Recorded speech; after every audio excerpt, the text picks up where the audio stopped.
Hello, Ryan here, aka Mac, and welcome. There are many new ships on the way, so let us take a look at what these could be. As always, a huge thank you to my patrons and channel members. Thank you so much for the support, it is truly appreciated. So there appears to be a lot of new ships and vehicles in the works. Some we know about, others we do not. So today I'm going to run through the latest information about the current ships and vehicles in production. And quickly before I begin, there is still plenty of time to pick up the TOBII Tracker 5 at 20% off if you are interested. A great piece of kit that I cannot play Star Citizen without anymore, and using the link below will take you to that deal. Plus it does directly support the channel with a kickback, so it is very much appreciated if you choose to do so. Now let us start with ones that we are aware of, kicking off with the Anvil Hornet Mark II series, with the F7CM, the F7CR Tracker, and the F7CS Ghost making their way into the game. Now, we have the latest military and civilian Mark II Hornets in-game already, being the F7A and F7C. However, with the Mark I lineup retiring from production, it is time for the Mark II counterparts to come along. And both the Tracker and Ghost have about 5 weeks work. That began at the end of July and finish towards the end of this month. However, the F7CM, being the two-seater version, had 20 weeks work. That goes on until mid-November. Now my guess is that all of these may release for the Intergalactic Aerospace Expo in November. However, they could certainly come earlier, with the exception of the F7CM potentially coming in 4.0 or during CitizenCon. But once they all release, that will then complete the Mark II series and all of its variants. Next, we have the RSI Polaris, which I'm sure you're all aware of. This has been a long time coming and shows work going on until the end of October. However, we already know that the Polaris is expected to release for the IAE this year, so all of you owners will finally get that ship. And then Cloud Imperium can move those teams onto the RSI Galaxy and then the Perseus, hopefully getting those out in some form of timely manner as well. Now I suspect we will see a lot more on the RSI Polaris over the next couple of months as it gets closer to its release, and I'm really excited to see how it looks now. Now, two ships coming in Alpha 4.0 that I am very interested in are the RSI Zeus Mark II Clipper and ES, or Essential. The Mark II series is a homage to the very first quantum travel capable ship from Robert Space Industries way back in the 22nd century, and still retains that beautiful shape, but with the modern day styling and tech of the 30th century. Now on the progress tracker, the ES appears to be almost complete, with work on it ending at the end of this month, being August. However, the CL requires a little bit more time to finish off, which ends around the beginning of October. Again, these are on the release viewer for Alpha 4.0, and I am really excited to see these come along, as they are truly beautiful ships. Plus, it does sound like Cloud Imperium have pushed the quality bar for ships once again with the Zeus. Now we move on to the not-so-known vehicles. Currently on the progress tracker, it shows that there are 6 unannounced vehicles, 3 being worked on by the EU vehicle teams, and the other 3 being worked on by the North American vehicle team, so in the Montreal studio. And I will point out that the opening and expansion of the Montreal teams will hopefully help to address the backlog of ships as they train up new devs. Not necessarily the Montreal team working on the backlog, but at least giving them new ships while the more senior devs in the other studios getting freed up to work on the backlog. So hopefully going forwards we'll start to see that backlog get even more addressed. Now, it was mentioned in June's monthly report that there are 7 unannounced vehicles in the works, even though the progress tracker just shows 6 currently on the timeline, and June's report also stated that 4 of these are approaching the white box review stage, 2 heading towards their grey box review stage, and 1 is nearly finished. So, of course, this was 2 or 3 months ago, so they will have progressed a lot more since then, and I'm sure many of these are what we are going to be speaking about next.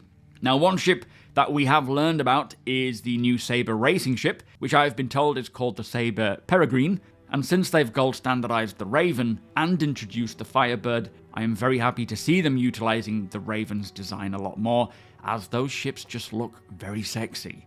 Now, this is to be a racing ship from what we've heard, and will likely not have any weaponry, very much tuned as a racing thoroughbred, so don't expect it to be a decent combat fighter. And although I'm sure for many, or even most backers, another racing ship is of no interest. But as a lover of cars and racing games, I do like seeing these types of performance vehicles, specifically designed for racing, come along, as that variety will make the whole racing scene come to life as players choose what they want to use. Now for me, I will currently be sticking to my Fury LX as my racer, and when I start to get into racing more, once the flight model is not changing as much, I will be putting all of the racing ships through their paces and deciding which ship suits my skill set, or lack of skill set for that matter. The Sabre Peregrine, I believe, is to be released in Alpha 324, whenever that will arrive. Now next, I'd like to talk about MISC.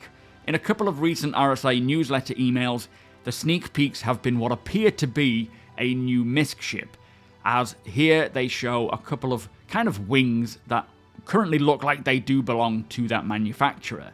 Now, although this could most definitely point to an upcoming new MISC vehicle, I have my doubts. Personally, I see a Freelancer with controllable surfaces, highlighting the controllable surfaces rather than the ship. Now, as we know, as part of the upcoming changes to ships, atmospheric flight is heavily in the works, with controllable surfaces like flaps and ailerons being designed and implemented. We saw a very small snippet of this progress at CitizenCon last year on the Gladius, right towards the end of the Talking Ship panel, and so I think this is more likely going to be a sneak peek teasing these controllable surfaces. I do personally hope that that is the case rather than a new ship, as it does open up a lot more to the ships we currently have when it comes to atmospheric flight, but again, it could be a new ship. Do let me know your thoughts in the comments below. Now, there was also a sneak peek back in early August, again on the newsletter, of what appears to be a new Crusader ship, which according to the CitizenCon teaser, looks like it could be this mid-sized ship with cargo capabilities, although it's showing off a lift rather than a ramp, which is different for Crusader. Now, not much is known about this ship, however, it certainly does look like a new Crusader ship is on the cards, so we'll have to wait and see. Now, that leaves 3 other potential ships, or 4 I suppose, that we know nothing about. One could be the large Fury-style ship that was also teased at CitizenCon. I think a lot of people are thinking it's a Fury LX or a Fury Heavy Fighter. There was also the Anvil Legionnaire boarding ship teased last year, which could see a release sometime this year, as that ship is still yet to come along, but I think that accounts for all of the vehicles that were teased during that segment. Now, personally speaking, I am really hoping to see a mid-sized salvaging ship, one that suits 2 to 3 players all working together, and also some form of ground cargo transporter like a flatbed truck, allowing players to load a reasonable amount of SEU onto the back and then drive that to another location, which would be great for loading and unloading ships at DCs, doing it in bulk rather than having to do it individually using a tractor beam. I just want that more tangible, interactable experience rather than flapping my tractor beam around. But that is the latest information on what ships and vehicles are currently in the works, both known and unknown, and with Alpha 324 on the cusp of releasing, Alpha 4.0 hopefully coming this year, and CitizenCon and the IAE on their way, there is plenty of opportunity for releasing ships in the next few months. Do let me know what ships and vehicles you think we will see come along, and what you want to see as well. Plus, do let me know if I've missed anything out. But with that said, if you do enjoy my videos, please do consider subscribing and helping the channel to grow. Also, come and hang out over at twitch.tv/SuperMacBrother. You're all more than welcome over there. The link is below. Having a great time checking out 324, chatting about Star Citizen in general, and if you have any questions about the game or the project, by all means, come and ask away. You are all more than welcome, whether you are new or a veteran returning. Hit the thumbs up if you don't mind. It does the channel a big favour, and tick that notification bell if you would like to be notified when my videos go live. Don't forget to take advantage of that TOBII deal for an excellent head tracker. Big thank you to my patrons and channel members. Thank you for watching, and I'll see you in the next one.